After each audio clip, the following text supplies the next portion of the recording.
जय हिंद दोस्तों, वंदे मातरम। आपका हमारे यूट्यूब चैनल हंगामा ऑफ साइंस में स्वागत है। आज हम लेकर आए हैं आपके लिए सी टेक का पेपर। चलिए तो इस पेपर को हम सॉल्व करते हैं।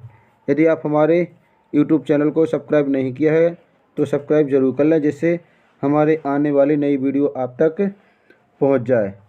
चलिए तो इस पेपर कोड का है AAT020I। तो ये प्रश्न पत्र दोस्तों कितने का है? ये 3 घंटे का है। चलिए तो इस सेट पेपर आई है। चलिए तो इसका हम क्या करते हैं, हम निर्देश पढ़ना है, क्योंकि परीक्षा देने से पहले दोस्तों में क्या करना है, निर्देश पढ़ना है कि निर्देश में क्या लिखा है। यदि हम निर्देश को सही तरीके से नहीं पढ़ते दोस्तों, तो हम परीक्षा में अच्छे से मार्क्स नहीं ला सकते कि वो हमसे प्रश्न पत्र क्या मांग रहा, तो हमें उसके हिसाब से जानकारी देना है। आशा करता हूँ कि दोस्तों आपकी तैयारी बहुत अच्छे से चल रही होगी और आप भी बहुत अच्छे होंगे। चलिए तो परीक्षार्थी के लिए निर्देश दिए गए हैं। तो OMR उत्तर पत्र इस परीक्षा पुस्तिका के अंदर रखा है। जब आपको परीक्षा पुस्तिका खोलने को कहा जाए, तब दोस्तों आपको उत्तर पुस्तिका खोलना है। तो उत्तर पुस्तिका निकाल कर पृष्ठ 1 और पृष्ठ 2 पर ध्यान से नीले काले बॉल पॉइंट पेन से विवरण भरें। परीक्षा अवधि 2.5 घंटे है एवं परीक्षा में 150 प्रश्न हैं, जिसमें दोस्तों 5 भाग होंगे। चलिए तो देखते हैं। तो दोस्तों जो भी हम गोला करेंगे वो नीले या काले बॉल पॉइंट पेन यानी पतले पेन से करेंगे। चलिए दोस्तों इसके पेपर के भाग देखते हैं। तो पेपर में दोस्तों कुल कितने भाग हैं? 5 भाग हैं। भाग 1, भाग 2, भाग 3, भाग 4 और भाग 5।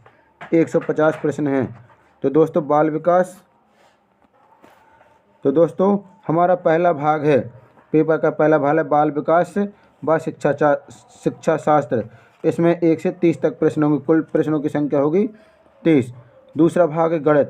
तो गणित में दोस्तों कितनी प्रश्नों की संख्या? इसमें भी 30 होगी। इसके बाद आएगा भाग 3, जिसमें पर्यावरण अध्ययन। इसमें भी दोस्तों प्रश्नों की संख्या होगी 30। दोस्तों हमारा चौथा भाग है भाषा 1, हिंदी और अंग्रेजी। इसमें से हमें 2 भाषा में से कोई एक भाषा चूज़ करनी होगी। इसमें भी कितने दोस्तों रहेंगे? 30 प्रश्न इसमें भी रहेंगे हमारे। इसके बाद में हमारी भाषा यानी भाग 5, भाषा सेकंड, अंग्रेजी या हिंदी। दोस्तों यदि हमने पहले में अंग्रेजी चुना है तो सेकंड में हमें हिंदी हल करना पड़ेगा। यदि हमने फर्स्ट में हिंदी चुना है तो सेकंड में इंग्लिश हल करना होगा। तो कुल मिलाकर 30 प्रश्न ये भी हो गए। दोस्तों इस तरह से 30 गुणा 5 दोस्तों हमारे हो जाएंगे 150 प्रश्न। तो ये परीक्षा 150 प्रश्नों की है। परीक्षार्थी ध्यान देने योग्य बात यह है कि यदि आपने परीक्षार्थी भाषा सेकंड 5 के लिए भाषा सूची से ऐसी भाषा चुने जो उसके द्वारा भाषा 1 यानी भाग 4 में चुनी गई भाषा से भिन्न हो। दोस्तों में क्या करना, जो फर्स्ट भाग 4 में भाषा चुनी गई है उसके भिन्न भाषा हमें भाग 5 में चुनना है। इसका हमें विशेष ध्यान रखना है, क्योंकि अगर हम एक ही भाषा का भाग 4 और भाग 5 में आंसर देंगे तो ये हमारा गलत हो सकता है। तो दोस्तों पेपर खोलने के पहले में ये जानकारी भरना अनिवार्य है। यहाँ पर यानी परीक्षा देने वाले का नेम ऑफ कैंडिडेट का नाम लिखना, जो परीक्षा देने गया है। यहाँ पर उसका अनुक्रमांक लिखा जाएगा, यहाँ शब्दों में और अंकों में लिखा जाएगा। दोस्तों परीक्षा का केंद्र बड़े अक्षरों में लिखा जाएगा। निरीक्षक क्या करेगा? हस्ताक्षर करेगा, यहाँ परीक्षक के हस्ताक्षर होंगे। इसके बाद पेपर सॉल्व करेंगे। चलिए तो भाग 5वां का हिंदी, भाषा सेकंड है हिंदी। चलिए तो इसमें है परीक्षार्थी भाग 5, 121 से 150 प्रश्नों के उत्तर तभी दें केवल भाषा सेकंड का विकल्प हिंदी चुना हो। चलिए तो इसमें क्या करना है, अनुच्छेद हल पढ़ना है सबसे पहले। तो चलिए दोस्तों दिए गए अनुच्छेद को पढ़कर पूछे गए प्रश्न 121 से 128 तक के सही सबसे उपयुक्त उत्तर वाले विकल्प चुनकर लिखिए। तो हमारा अनसीन है कि किताब का विषय सामग्री उस आयु वर्ग के हिसाब से है जिसके लिए आप पुस्तक चुन रहे हैं। छोटे बच्चे के लिए रोजमर्रा यानी दैनिक जीवन की समस्याएं और घटनाएं पुस्तक का विषय हो सकते हैं। उदाहरण के लिए स्कूल से घर लौटते समय रास्ते में मिलने वाले कुत्ते का डर लगना है। इस वर्ग के सभी बच्चों की कहानियाँ की एक विशेषता होती है। शब्दों, वाक्यों और घटनाओं की पुनरावृत्ति। बच्चों को मज़ेदार शब्द और वाक्य दोहराना अच्छा लगता है। आप किसी बच्चे को खेलते देखिए, आपको इस बात का सबूत मिल जाएगा। इसके अतिरिक्त आप पुनरावृत्ति से उन बच्चों को पढ़ने में प्रवीणता हासिल करने में मदद मिलती है जो अभी सीखने की प्रक्रिया में हैं। चलिए दोस्तों, हमें अनसीन को अच्छे से पढ़ना है ताकि हमें सारे इसका जो भी सार होगा वो हमारे मन में उतर जाए। इस स्तर की कहानियाँ बहुत अधिक लंबी या जटिल नहीं होनी चाहिए। उनमें बहुत ज़्यादा घटनाएं या पात्र नहीं हो तो ज़्यादा बेहतर है। चलिए, तो हमारा पहला प्रश्न है। हमारा पहला प्रश्न 121वां शुरू होता है कि छोटे बच्चे की पुस्तक का मुख्य रूप से क्या विषय होना चाहिए। जो छोटे बच्चे की पुस्तक होती है उसका क्या विषय होना चाहिए। दोस्तों, अभी हमने अनसीन से पढ़ा था कि उसका होना चाहिए मुख्य विषय। तो चलिए, हमारा पहला है इसमें कि राजा रानी मुख्य विषय है या नैतिक मूल्य है या दैनिक जीवन है या वीर पुरुष है। तो चलिए दोस्तों, इसका राइट आंसर है दैनिक जीवन, जो अभी हमने पोएम पढ़ी थी। चलिए देखते हैं उसमें। तो देखो दोस्तों, यहाँ जब हम अनसीन पढ़ेंगे तो हमें समझ में आ जाएगा। रोज़मर्रा की समस्याएं, दोस्तों यहाँ लिखा रोज़मर्रा की समस्या या दैनिक जीवन की समस्याएं। चलिए अगले प्रश्न दोस्तों, हमारा 122 प्रश्न है कि बच्चे को कैसे शब्द दोहराना अच्छा लगता है। बच्चे जब दोहराते हैं तो उन्हें किस टाइप के शब्द अच्छा लगता है। तो सरल है, दूसरा जटिल है, तीसरा लंबे और चौथा मज़ेदार। तो चलिए दोस्तों, बच्चों को कौन से शब्द अच्छे लगते हैं। तो इसका राइट आंसर है चौथा, बच्चे को लगते हैं मज़ेदार शब्द। जिन शब्दों में बच्चों को मज़ा आता है वो बच्चे ज़्यादातर शब्द दोहराते हैं। जैसे कोई भी शब्द आ जाए तो जिसमें उन्हें मज़ा आएगा वो ज़्यादा दोहराएंगे। चलिए अगला प्रश्न देखते हैं। तो हमारा प्रश्न है 123, सीखने की प्रक्रिया में पुनरावृत्ति का महत्व है क्योंकि। जो सीखने की प्रक्रिया होती है उसमें पुनरावृत्ति का मतलब होता है दोस्तों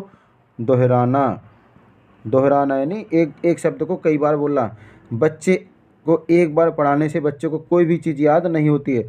उसे क्या करते हैं दोस्तों, हम बार बार कहते कि बेटा बार बार बोलो या उस शब्द को दोहराओ, कई बार दोहराने से क्या होगा दोस्तों, उस बच्चे को वो चीज़ें याद हो जाती हैं। चलिए, तो इसका पहला है कि बच्चे को कहानी याद हो जाती है, दूसरा घटनाएं याद हो जाती हैं, तीसरा पढ़ने में कुशलता प्राप्त होती है, चौथा लिखने में कुशलता प्राप्त होती है। तो दोस्तों, इसके यानी बच्चों में पुनरावृत्ति का सबसे सही निकलता है निष्कर्ष के बच्चे में कुशलता प्राप्त होती है। बच्चे की कैचिंग पावर बढ़ जाती है, वो बच्चा जल्दी से उस चीज़ को ग्रहण करने लगता है ताकि बार बार दोहराएगा तो वो चीज़ बच्चे को अच्छे से याद हो जाएगी। तो बच्चों में क्या होना चाहिए, बच्चे में कुशलता का विकास होता है। चलिए दोस्तों, अगला प्रश्न हमारा 124, पुस्तक चुनते समय कम महत्वपूर्ण है। जब हम पुस्तक खरीदते हैं तो उसके लिए कौन सी चीज़ है जो कम से कम महत्वपूर्ण है दोस्तों। तो पहला है विषय, दूसरा है सामग्री, तीसरा आयु वर्ग, चौथा कीमत। तो दोस्तों, जब हम पुस्तक खरीदने जाते हैं तो हमारे लिए सबसे कम महत्वपूर्ण जिसकी हम ज़्यादा वैल्यू नहीं करते वो दोस्तों हमारा कीमत। इसका राइट आंसर है कीमत, क्योंकि यदि पुस्तक हमें चाहिए, यदि हम पुस्तक को लेने जाएंगे दोस्तों तो हम उसकी कीमत नहीं देखते हैं, बल्कि क्या देखते हैं, किताब के जो गुण हैं और उसका हमारे जीवन में उपयोग क्या है। जो हम किताब लेने जा रहे हैं उसका उद्देश्य या उसका उपयोग हमारे जीवन के लिए क्या है। क्योंकि कीमत तो हम यदि किताब की चुका भी देंगे तो उससे कोई मतलब नहीं, जबकि हमें क्या मिलना चाहिए, उससे उसका विषय होना चाहिए ज़रूरी है, सामग्री होना चाहिए, आयु वर्ग, किस आयु वर्ग के लिए आप पुस्तक खरीदने जा रहे हैं, बल्कि कीमत माने नहीं रखती। तो इसका राइट आंसर है कीमत। अगला प्रश्न दोस्तों 125। छोटे बच्चे में छोटे विशेषण है। जो छोटे बच्चे लिखा है इसमें क्या बताना है दोस्तों, हमें विशेषण बताना है कि इसमें विशेषण कौन सा है। तो पहला है गुणवाचक विशेषण, दूसरा सर्वनामिक विशेषण, तीसरा परिमाणवाचक विशेषण, चौथा संख्यावाचक विशेषण। तो दोस्तों संख्या में किसी भी चीज़ की संख्या पूछी जाती है, परिमाण में उसका परिमाण पूछा जाता है, और सार्वनामिक में उसकी सर्वनाम वाली चीज़ें पूछी जाती है, इससे उससे, और गुण में उसके गुण देखे जाते हैं। उसका गुण क्या है, तो उसका गुण है छोटा, उसका गुण है दोस्तों छोटा। तो इसमें इसका राइट आंसर है गुणवाचक। छोटे बच्चे में छोटा है, विशेषण क्या है इसमें, गुणवाचक विशेषण है। अगला प्रश्न है दोस्तों 126। पुनरावृत्ति शब्द का संधि विच्छेद क्या है। तो दोस्तों हमें पुनरावृत्ति शब्द का क्या बताना है, संधि विच्छेद बताना है। तो पहला है हमारा पुनर्धन रावृत्ति। तो ये कैसा है दोस्तों, ये गलत है, ये सही नहीं है। दूसरा हमारा पुनर्धन आवृत्ति, तीसरा हमारा है पुनर्धन आवृत्ति, चौथा है हमारा पुनराधन वृत्ति। तो दोस्तों हमारा ये चौथा भी गलत है, तीसरा भी गलत है। तो दोस्तों इसका राइट आंसर आया दोस्तों कौन सा, दूसरा पुनर्धन आवृत्ति। तो दोनों को जोड़ देंगे तो हो जाएगा हमारा पुनरावृत्ति। चलिए अगले प्रश्न की ओर चलते हैं। तो चलिए दोस्तों हमारा 127वां प्रश्न, निम्न में कौन सा शब्द है।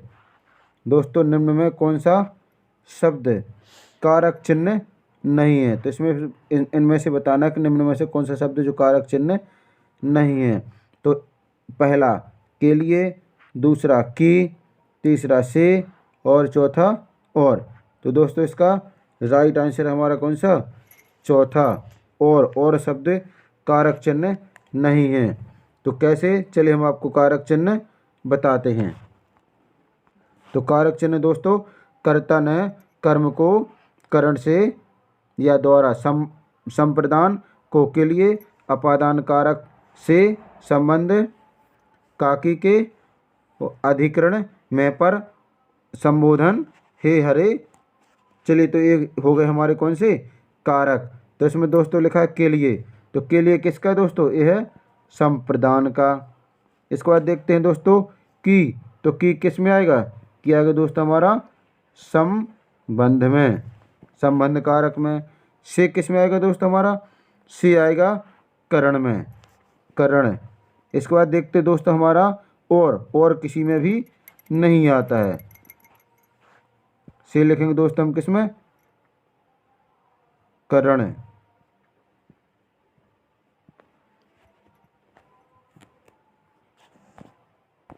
चलिए दोस्तों अगला प्रश्न शुरू करते हैं।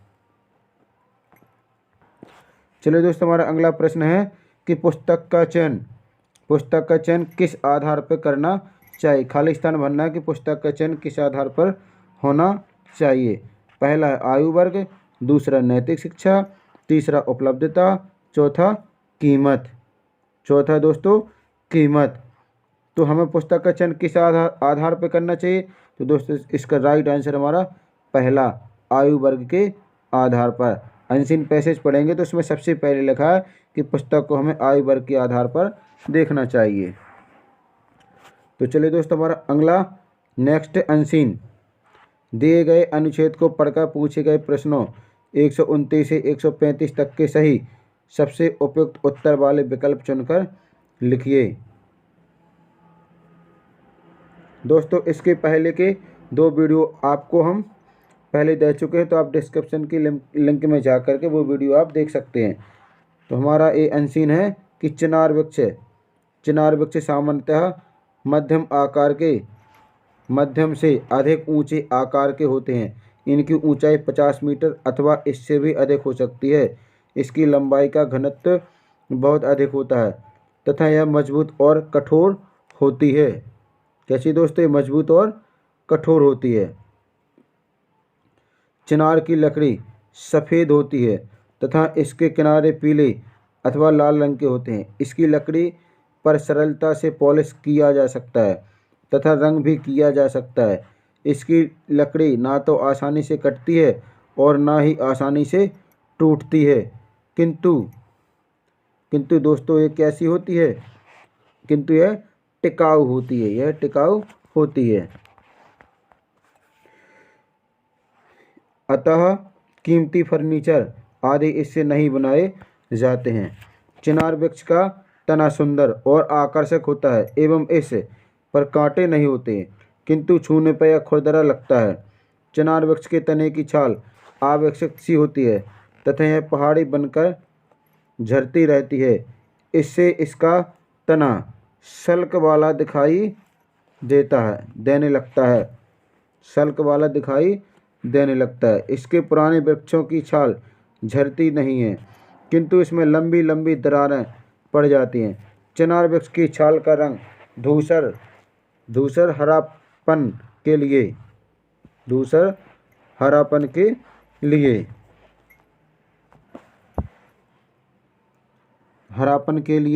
धूसर अथवा सफ़ेदी के लिए, तो दोस्तों सफ़ेदी के लिए धूसर रंग का होता है। शरद ऋतु में चिनार का वृक्ष अपनी छाल का रंग बदलता रहता है। कब बदलता दोस्तों ये रंग अपना? ये शरद ऋतु में क्या करता है दोस्तों? ये रंग बदलता है। शरद यानी सर्दी।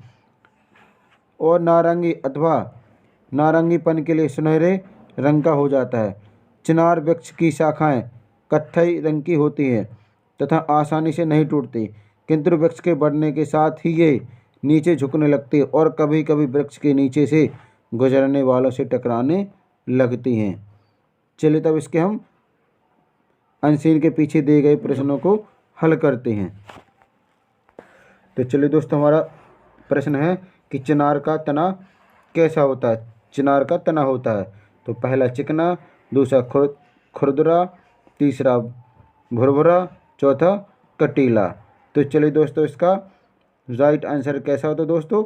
खुरदरा होता है दोस्तों। ये कैसा होता है? खुरदरा होता है। चलिए इसको हम अनसीन से चेक करते हैं। तो देखिए दोस्तों चिनार का वृक्ष अनसीन में ये यहाँ पर दिया गया है कि कैसा लगता है? खुरदरा लगता है।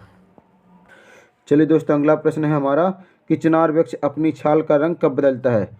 चिनार का वृक्ष अपनी छाल का रंग कब बदलता है? तो गर्मियों में, दूसरा बरसात में, तीसरा बसंत में, चौथा सर्दी में। तो दोस्तों इसका राइट आंसर है सर्दियों में। जब हम अनसीन पढ़ रहे थे उस समय लिखा था दोस्तों शरद। क्या लिखा था दोस्तों? शरद। शरद में क्या करता है? अपना ये रंग बदलता है दोस्तों। चलिए तो इसका राइट आंसर क्या रहेगा दोस्तों? सर्दी। सर्दी यानी शरद। चलिए अगला प्रश्न शुरू करते हैं। तो चलिए दोस्तों हमारा अगला प्रश्न है इनमें से कौन सा शब्द समूह भिन्न है? इनमें दोस्तों कौन सा शब्द समूह भिन्न है? तो चलिए दोस्तों पहला आंसर इसका लंबी दरार है, दूसरा पुराने वृक्ष, तीसरा धूसर छाल और चौथा है दोस्तों चिनार वृक्ष। तो इस शब्द समूह में क्या है दोस्तों? जो सबसे अलग है वो है हमारा चिनार का वृक्ष। क्या दोस्तों? चिनार का वृक्ष सबसे अलग है। तो चलिए दोस्तों अगला प्रश्न हमारा चिनार की लकड़ी कैसी होती है? चिनार की लकड़ी होती है पीली, लाल, सफ़ेद और काली। तो दोस्तों इसकी जो चिनार की लकड़ी होती है वो कैसी होती है दोस्तों? वो होती है सफ़ेद। कैसी दोस्तों? सफ़ेद। तो इसका राइट आंसर है सफ़ेद। चलिए अगला प्रश्न हल करते हैं। चलिए दोस्तों अगला प्रश्न हमारा अतः कीमती फर्नीचर आदि इससे नहीं बनाए जाते हैं। वाक्य में विशेषण शब्द क्या है? तो दोस्तों हमें क्या बताना है? विशेषण शब्द बताना है। तो विशेषण किसे कहते हैं? विशेषण किसे कहते हैं दोस्तों? तो विशेषण की परिभाषा होती है वे शब्द जो किसकी विशेषता बताते हैं दोस्तों? संज्ञा की विशेषता बताते। विशेषण किसे कहते हैं दोस्तों? जो क्या करता है? संज्ञा शब्द की विशेषता बताते हैं उसे कहते हैं हम विशेषण। तो दोस्तों इसमें फर्नीचर क्या है? इसमें संज्ञा है दोस्तों। इसमें फर्नीचर है संज्ञा। तो संज्ञा की विशेषता कौन बताएगा? तो एक कीमती, जो कीमती दिख रहा है, एक क्या कर रहा है? संज्ञा की विशेषता बता रहा है दोस्तों। तो इसका राइट आंसर है दोस्तों कीमती। पहला ऑप्शन सही है। तो संज्ञा यानी विशेषण वो कहलाते जो संज्ञा की क्या बताते दोस्तों? विशेषता बताते हैं। चलिए अगला प्रश्न शुरू करते हैं। तो चलिए दोस्तों हमारा अगला प्रश्न है कि समूह से भिन्न शब्द अलग करना है। दोस्तों जो इनमें से जो भिन्न है उसको क्या करना है? अलग करना है। तो पहला हमारा कभी कभी, दूसरा है लंबी लंबी, तीसरा है पतली दुबली और चौथा है लाल लाल। तो चलिए दोस्तों देखो, कभी कभी एक सा लिखा है, बीच में दोस्तों ये योजक चिन्ह दिखाई दे रहा। चलिए इसमें लंबी लंबी, ये भी दोनों एक से हैं। पतली दुबली दोस्तों ये थोड़ा सा अलग दिख रहा है। तो हमारा राइट आंसर दोस्तों यही है, पतली और दुबली। चौथा लाल लाल, ये भी सेम लिखे हैं। चलिए दोस्तों हम अगला प्रश्न शुरू करते हैं। चलिए अगला प्रश्न दोस्तों हमारा कि इनमें से चिनार की लकड़ी का कौन सा गुण नहीं है। तो दोस्तों हमें ये बताना है कि इनमें से चिनार की लकड़ी का कौन सा गुण नहीं है। तो पहला आसानी से कट जाती है, दूसरा आसानी से नहीं कटती है, तीसरा आसानी से नहीं टूटती है, चौथा आसानी से पॉलिश हो जाती है। तो दोस्तों हमें बताना है कि चिनार की लकड़ी के गुण कौन कौन से नहीं है। दोस्तों हमें ध्यान देना है, इस नहीं प्रश्न को हमें बहुत अच्छे से पढ़ना पड़ेगा ताकि इस प्रश्न की भाषा हमें समझ में आ जाए। हमसे क्या होता है कि जब हम प्रश्न को जल्दी पढ़ते हैं तो हम प्रश्न के आगे के 2 या 4 शब्द पढ़ करके हम प्रश्न का अर्थ अपने मन से निकाल लेते हैं। इससे क्या होता है, हमारा कभी कभार नुकसान भी हो जाता है 1-2 नंबरों का। तो दोस्तों इसमें लिखा है नहीं, कौन सा इसका गुण नहीं है। दोस्तों इनमें से बाकी 3 इसके गुण हैं, एक इसका गुण नहीं है, उस गुण को हमें अलग करना है। तो इसमें लिखा है दोस्तों आसानी से कट जाती है। तो हमारा जो राइट आंसर है दोस्तों वो यही है कि ये आसानी से कट जाती है। जबकि ये कैसा है, तो इसकी जो विशेषता है दोस्तों, तो वो विशेषता है कि जो चिनार की लकड़ी वो आसानी से नहीं कटती दोस्तों, आसानी से टूटती भी नहीं है और आसानी से पॉलिश भी, इसमें दोस्तों आसानी से पॉलिश हो जाती है। लेकिन इससे कोई फर्नीचर अच्छे से नहीं बनाए जा सकते दोस्तों। तो इसका राइट आंसर है आसानी से कट जाती, यही गुण चिनार की लकड़ी का नहीं है। तो चलिए दोस्तों अगला है, नीचे दिए गए प्रश्नों के लिए सबसे उचित विकल्प का चयन कीजिए। प्रश्न है कि पढ़ने की कुशलता में सर्वाधिक महत्वपूर्ण क्या है। तो दोस्तों पढ़ने की कुशलता में सर्वाधिक महत्वपूर्ण है। तो चलिए देखते हैं दोस्तों इसके ऑप्शन। तो पहला ऑप्शन है दोस्तों कि शब्द पढ़ना, दूसरा दोस्तों अर्थ निर्माण, तीसरा तीव्र गति, चौथा है उच्चारणगत शुद्धता। तो चलिए दोस्तों इसका सही उत्तर है अर्थ निर्माण। क्या होना चाहिए? पढ़ने की कुशलता में होना चाहिए अर्थ का निर्माण होना चाहिए। चलिए अगला प्रश्न शुरू करते हैं। अगला प्रश्न है दोस्तों कि संयुक्त परिवारों में बच्चों का भाषा विकास अपेक्षाकृत बेहतर होता है, इसका आधार क्या है। तो जो संयुक्त परिवार होते हैं उनमें बच्चों का भाषा विकास अपेक्षाकृत बेहतर होता है, इसका आधार क्या होना चाहिए। तो पहला बड़ों की परिपक्व भाषा, दूसरा बच्चों द्वारा बड़ों का अनुकरण, तीसरा परस्पर अंतःक्रिया, चौथा परस्पर प्रश्नोत्तर। तो चलिए दोस्तों इसका राइट आंसर है परस्पर अंतःक्रिया, यानी बड़े और बच्चों के बीच में क्या होता है दोस्तों? परस्पर अंतःक्रिया होता है, अच्छे शब्दों का वार्तालाप होता है, जिससे बच्चे क्या होते हैं दोस्तों? सीख जाते हैं। चलिए दोस्तों अगला प्रश्न है कि भाषा के माध्यम से बच्चों का ज्ञान क्षेत्र भी विस्तृत होता है, जिससे सर्वाधिक योगदान होता है। तो इसका राइट आंसर होना चाहिए, तो पहला इसमें राष्ट्रीय समाचार पत्रों अथवा पत्रिकाओं का, दूसरा बाल साहित्य की पुस्तकों का, तीसरा भिन्न प्रकार की कविताओं का, चौथा भिन्न प्रकार की सांस्कृतिक गतिविधियों का। तो चलिए दोस्तों इसका राइट आंसर है कि राष्ट्रीय समाचार पत्रों और पत्रिकाओं का, यानी भाषा के माध्यम से क्या होता है, जो बच्चे का ज्ञान होता है क्षेत्र भी विकसित होता है, वो राष्ट्रीय समाचार पत्रों व पत्रिकाओं के द्वारा। चलिए अगला प्रश्न शुरू करते हैं। चलिए दोस्तों अगला प्रश्न है कि चलिए दोस्तों अगला प्रश्न है कि प्राथमिक स्तर पर भाषा, दोस्तों प्राथमिक स्तर पर भाषा सीखने सिखाने की सबसे पहली शर्त क्या है? जो प्राथमिक स्तर दोस्तों 1 से 5, इसमें भाषा के सीखने और सिखाने की पहली शर्त क्या होनी चाहिए? तो पहला सरल पाठ्यपुस्तक, दूसरा निवेश समृद्ध संप्रेषण का वातावरण, तीसरा बाल साहित्यकारों का साहित्य, चौथा चार्ट पोस्टर से सुसज्जित कक्षा। तो चलिए दोस्तों इसका सही आंसर है निवेश समृद्ध संप्रेषण का वातावरण। चलिए अगला प्रश्न शुरू करते हैं। तुम्हारा अगला प्रश्न है दोस्तों कि पहली दूसरी कक्षा में कौन कौन सा पहली और दूसरी कक्षा में अनेक बच्चे हिंदी भाषा सीखते समय अपनी मातृभाषा का प्रयोग करते हैं। दोस्तों पहली और दूसरी भाषा कक्षा के बच्चे क्या करते हैं? हिंदी भाषा का सीखते समय अपनी मातृभाषा का प्रयोग करते हैं। यह क्या है दोस्तों? चलिए इसके ऑप्शन देखते हैं। इसके ऑप्शन है, पहला है स्वीकार है, दोस्तों पहला है स्वीकार है, दूसरा अस्वीकार है, तीसरा वैध नहीं है, चौथा बहुत गलत है। तो चलिए दोस्तों इसका आंसर क्या है? इसका राइट आंसर है पहला स्वीकार है। यानी बच्चे को क्या करते हैं? जब वो हिंदी में पढ़ाते और सिखाते हैं तो उन्हें हिंदी पढ़ना लिखना और क्या होता है? सुनना स्वीकार होता है। चलिए दोस्तों अगला प्रश्न शुरू करते हैं। चलिए दोस्तों हमारा अगला प्रश्न है कि रूपा चौथी कक्षा को पढ़ाती है। रूपा क्या करती है दोस्तों? चौथी कक्षा को पढ़ाती है। चौथी यानी कक्षा 4 क्लास 4।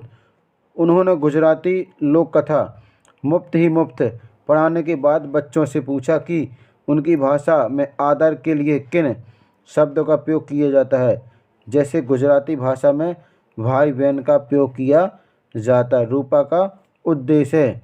चलिए तुम रूपा का उद्देश्य देखते हैं। तो ऑप्शन से शुरू करते हैं। तो हमारा पहला ऑप्शन है अन्य भाषाओं को जानना, दूसरा सभी बच्चों को अवसर देना, तीसरा बहुभाषिकता को संबोधित करना, चौथा अभ्यास प्रश्न को करवाना। तो चलिए दोस्तों इसका राइट आंसर है भाषिकता को क्या करना दोस्तों? संबोधित करना है। तो यानी हमें बहुत सारी भाषाओं को क्या करना है? संबोधित करना, यानी उनमें बोलना है। चलिए अगला प्रश्न शुरू करते हैं। तो चलिए दोस्तों हमारा प्रश्न है कि प्राथमिक स्तर पर भाषा शिक्षण के संदर्भ में कौन सा कथन सर्वाधिक उचित है? जो प्राथमिक स्तर है दोस्तों उसमें भाषा शिक्षण के संदर्भ में कौन सा कथन सर्वाधिक उचित है? चलिए ऑप्शन देखते हैं। तुम्हारा पहला ऑप्शन है बच्चों को क्रम से भाषा कौशल सिखाए जाने चाहिए, दूसरा बच्चों को केवल भाषा की पाठ्यपुस्तक ही दी जाए। चलिए तीसरा हमारा कि सभी बच्चों की प्रगति समान रूप से होनी चाहिए। चलिए हमारा चौथा ऑप्शन है कि बच्चों व विभिन्न प्रकार के बाल साहित्य पढ़ने के अवसर दें। तो चलिए दोस्तों तो इसका हमारा राइट आंसर है कि बच्चों व, चौथा ऑप्शन सही है, बच्चों व विभिन्न प्रकार के बाल साहित्य पढ़ने का अवसर दें। चलिए अगला प्रश्न शुरू करते हैं। तो हमारा अगला प्रश्न है बच्चों के भाषा विकास के लिए ज़रूरी है। बच्चों को क्या जरूरी दोस्तों? बच्चों को पहला अनुकरण के लिए प्रोत्साहित करना, अनुकरण का मतलब होता है दोस्तों सीखना, दूसरा भाषा प्रयोग के अवसर देना, तीसरा व्याकरण सीखने के लिए प्रोत्साहित करना दोस्तों, और चौथा है हमारा साहित्य पढ़ने के लिए पुरस्कृत करना है। यानी साहित्य पढ़ रहा तो उसको क्या करना? पुरस्कार देना है। तो चलिए दोस्तों इसका राइट आंसर हमारा दूसरा कि भाषा प्रयोग के अवसर देना, उसको क्या करना दोस्तों में भाषा के प्रयोग के अवसर देना है। चलिए अगला प्रश्न शुरू करते हैं। हमारा अगला प्रश्न है दोस्तों माया अक्सर शब्दों को लिखते समय अक्षरों को छोटा बड़ा लिखती है। यह उनके बीच समान दूरी नहीं रख पाती। तो माया संभवतः खालिस्तान के कारण ऐसा करती है। तो जब माया लिखती है तो कभी वो छोटे अक्षर बनाते, कभी बड़े अक्षर बना देती है। या बीच में समान दूरी नहीं रखती। जैसे यहाँ पे लिखा जाए आरती लिखा जाए दोस्तों, तो वो ऐसे लिखती है, बड़ा आ कैपिटल बनाती बीच में, कुछ स्मॉल भी बना देती है। इससे पता चलता है कि उसको माया संभवता के कारण ऐसा क्यों होता है उसको। तो चलिए हम ऑप्शन देखते हैं। तो हमारा पहला ऑप्शन है दोस्तों लापरवाही, दूसरा ऑप्शन है दोस्तों अज्ञानता, तीसरा है डिस्ग्राफिया, चौथा है दोस्तों अरुचि। तो उसको कौन सा है, तो चलिए इसका हम आंसर देखते हैं। तो इसका राइट आंसर है दोस्तों डिस्ग्राफिया। दोस्तों उसको क्या है, डिस्ग्राफिया, पढ़ने लिखने का नॉलेज नहीं है। चलिए अगला प्रश्न शुरू करते हैं। तो चलिए दोस्तों हमारा अगला प्रश्न है, भाषा अर्जन क्षमता सिद्धांत खालिस्तान से संबंधित है। तो किससे है, पहला चामस्की, दूसरा पियाजे, तीसरा स्किनर, चौथा वाइगुत्स्की।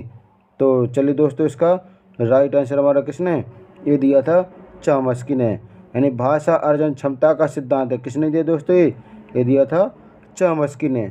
चलिए हम अगला प्रश्न शुरू करते हैं।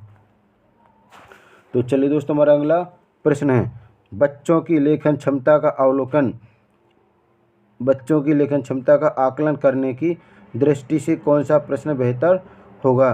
तो बच्चों की क्या करना है, लेखन क्षमता का आकलन यानी परीक्षण करना है। तो दृष्टि से कौन सा प्रश्न सर्वाधिक बेहतर होगा। चलिए ऑप्शन देखते हैं। तो पहला ऑप्शन है बहादुर बिट्टो शीर्षक कहानी लिखिए, दूसरा बहादुर बिट्टो कहानी का अंत बदलकर लिखिए। चलिए दोस्तों तीसरा है कि बहादुर बिट्टो में संज्ञा शब्दों को चिह्नित कीजिए। चलिए चौथा ऑप्शन है कि बहादुर बिट्टो कहानी को शीर्षक दीजिए। तो चलिए दोस्तों इसका राइट आंसर है हमारा कि बहादुर बिट्टो। तो इसका राइट आंसर है दोस्तों हमारा दूसरा, बहादुर बिट्टो कहानी का अंत बदलकर लिखिए। चलिए दोस्तों अगला प्रश्न शुरू करते हैं। दोस्तों अगर आपने वीडियो को लाइक नहीं किया है तो वीडियो को लाइक ज़रूर कर लें। इससे क्या होता है कि हमारा सपोर्ट बढ़ता है। चलिए अगला प्रश्न हमारा कि पोर्टफोलियो में खालिस्तान में मदद करता है। तो पोर्टफोलियो में कौन खालिस्तान में मदद करता है। तो पहला कार्य को संचित करने में, दूसरा बच्चों को भय युक्त वातावरण देने में, तीसरा समस्त क्षमताओं की जानकारी देने में, चौथा क्रमिक प्रगति का आकलन करने। चलिए दोस्तों इसका हमारा राइट आंसर है कौन सा, चौथा, क्रमिक प्रगति का आकलन करने। तो क्या होता है, पोर्टफोलियो जो होता है दोस्तों वो क्या करता है, जो क्रमिक प्रगति है उसका क्या करते हैं, आकलन लगाते हैं। चलिए अगला प्रश्न शुरू करते हैं।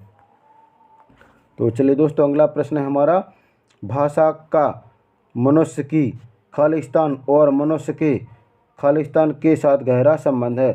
तो दोस्तों भाषा का बताना मनुष्य के खालिस्तान और मनुष्य के खालिस्तान के साथ गहरा संबंध है।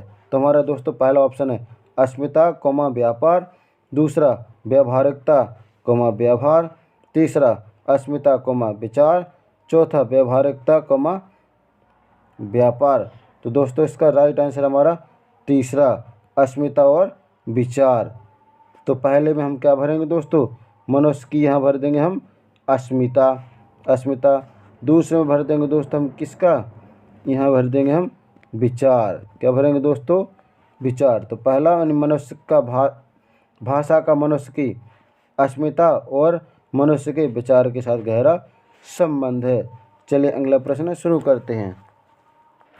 तो अगला प्रश्न है दोस्तों, ज़्यादातर बच्चे स्कूल की शिक्षा की शुरुआत से पहले ही भाषा की खालिस्तान और खालिस्तान को आत्मसात कर पूर्ण भाषिक क्षमता रखते हैं। तो चलिए दोस्तों इसके हम ऑप्शन देखते हैं। तो ऑप्शन दिया गया दोस्तों, पहला है चुनौतियों कौमा अवसरों, दूसरा जटिलताओं कौमा मानकों, तीसरा चुनौतियों कौमा प्रचलन। चौथा जटिलताओं कमा नियमों। तो चलिए दोस्तों, इसका राइट आंसर हमारा चौथा जटिलता और नियमों की आत्मसात का पूर्ण भावक क्षमता रखते हैं। तो दोस्तों पहले में भर देंगे हम इस, यहाँ भर देंगे दोस्तों जटिलताएं, यहाँ भर देंगे नियमों, आत्मसात का पूर्ण भाषिक क्षमता रखते हैं। चलिए दोस्तों अगला प्रश्न शुरू करते हैं। तो हमारा प्रश्न है, प्राथमिक स्तर पर पढ़ाने वाली सुनीता अपनी कक्षा के बच्चों को प्रतिदिन एक कहानी पढ़कर सुनाती है और उस पर चर्चा करती है। आप इस कक्षा के बारे में क्या कहेंगे? तो दोस्तों जो प्राथमिक स्तर 1 से 5 तक सुनीता क्या करती है, अपने कक्षा में बच्चों को कहानियाँ सुनाती है, पढ़कर सुनाती है और बच्चों पर उस कहानी के बारे में चर्चा भी करती है। तो चलिए इसके हम ऑप्शन चेक करते हैं। तो दोस्तों पहला ऑप्शन है, कहानी सुनाने से समय नष्ट हो रहा है। दूसरा दोस्तों, कहानी पर चर्चा भाषा विकास को अवरुद्ध करती है। और तीसरा दोस्तों कि पढ़ने और मौखिक अभिव्यक्ति का विकास हो रहा है। चौथा ऑप्शन है, सुनीता अपने शिक्षक प्रशिक्षण की रीतियों को निभा रही है। तो चलिए दोस्तों इसका राइट आंसर हमारा कौन सा, पढ़ने, तीसरा राइट आंसर, पढ़ने और मौखिक अभिव्यक्ति का विकास हो रहा है। तो दोस्तों आज का वीडियो आपको कैसा लगा, आप हमें कमेंट्स करके ज़रूर बताइएगा।